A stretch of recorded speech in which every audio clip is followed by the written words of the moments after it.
So hey everyone, this is kind of going to be my final review, talking about probably one of my favorite drugstore foundations, and that would be the Revlon Color Stay Whipped Foundation.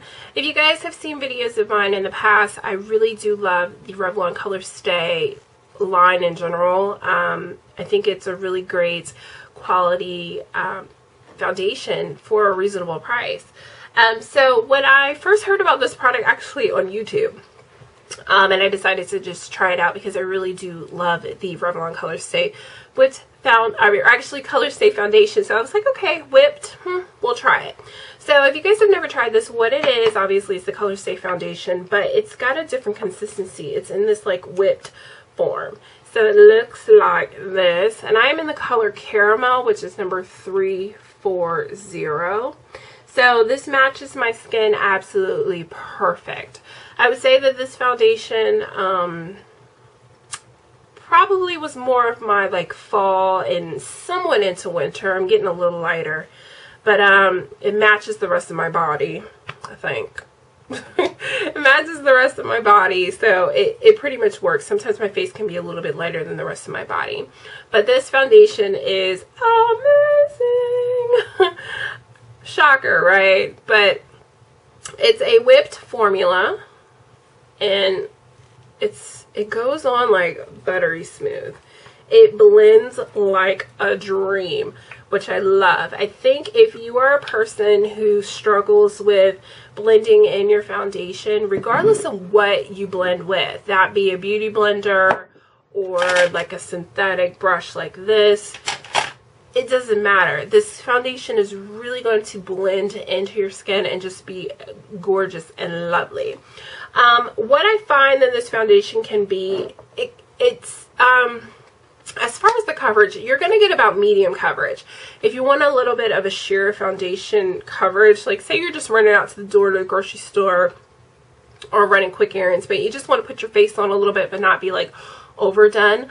One of the things I have found that works really great is to take obviously like a synthetic brush like this. This is my round kabuki brush, not the one that I use in the demo, but this is my F82 round kabuki brush from Sigma. And I'll just take some water. This is just regular distilled water that I put in a little spray bottle. And I'll spray my brush like once or twice, dip into my product because it is my own, and then I will go ahead and apply it all over the face. I find that using a little bit of a mixing medium or water, so you can use Fix Plus or water or whatever your mixing medium is, it kind of shears out the formula a little bit and allows me to get a little bit of a sheer coverage. So if I don't want to look too done, but I just want kind of like an even skin complexion, it works really well for that. So like I said, you're going to get about medium coverage, but it is a buildable foundation, so you can put like one layer on, let it set for a little bit, do like your eyebrows or whatever, and then put another layer on, and then you're going to be full coverage. So that's one of the things I like about it. I love a foundation that is really buildable, and it's going to allow you to kind of customize what kind of coverage you want. You know, unfortunately, if it's a sheer foundation, it's sheer. If it's a full coverage foundation, it's a full coverage foundation. It's kind of hard sometimes to make a full coverage foundation very sheer. Even though there are ways to do it, you can kind of dilute it with a little bit of lotion and stuff, but we're not going to go into all that. But it really, I really love to find medium coverage foundations that you can sheer out and also make a little bit more full coverage. So if you're looking for like a very inexpensive foundation to do that, this foundation would be the one to do it. As far as staying power, I find that this foundation really does not move very much if you use a setting spray. I do set this foundation because it gives you kind of a, I would say probably a satin finish. Satin sheen, but it will kind of look like skin, but it does settle in a little bit and does get a little matte. So you may want to use, well, I guess I would say if you moisturize your face very well, you're going to be okay. It's going to look like skin. It's going to look very nice. You know, it's not going to be like illuminating foundation or anything or too matte. But I find that if you didn't moisturize your skin too great, which sometimes that happens, it does get a little matte looking on you, and you know, you don't want that. if that's not what you want. If that's the look that you're going for as far as the finish of the foundation, by all means, do your thing. But I do like, now I'm kind of getting into more of a like luminous satin finish type foundation in comparison when I used to just live straight matte face. But you know, I'm a girl, I go through phases, and that's one of the phases that I go through. So I would definitely say that you want to set this foundation with a little bit of powder. It is drugstore, so sometimes setting it a little bit, it's going to give it a little bit more of, you know, long wearing. But I would say that this foundation is going to give you good long wear, you know, long wearing power.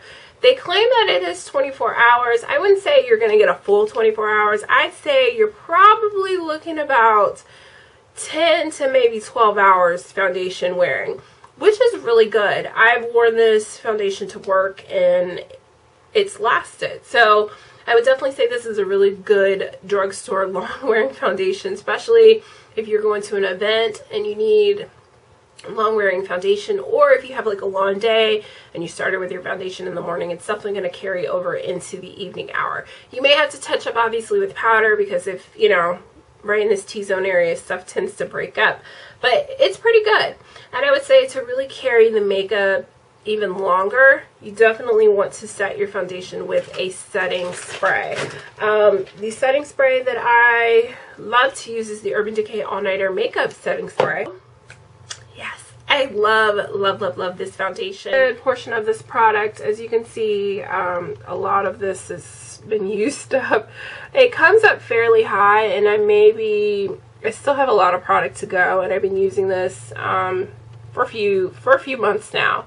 So you get a lot of product in this, and then they say it's a 0.8 fluid ounce bottle. As the packaging, I absolutely loathe this packaging.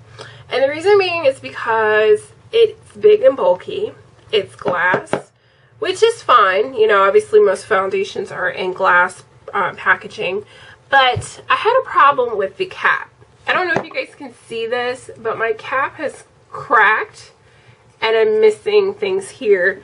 So I now can no longer close my foundation. So I would say that if you do purchase this foundation, to keep the little white little cup thingy that comes on top to be kind of a sealant and keeping air and stuff out of your foundation. If this so happens to happen to your pot, you definitely want to keep that little white cup. So overall, I love this foundation. If you guys want to see how I apply it, stay tuned.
enjoyed this final review of the Revlon Colorstay Whipped Foundation. If you guys have tried this foundation, definitely leave your comments and things below. I would love to hear your, you know, experiences with it, good or bad. I like to hear it all, and obviously you may help someone else who might be wanting to get this foundation. So once again, I hope that you guys enjoyed this video, and until next time, I'll see you guys soon. Bye.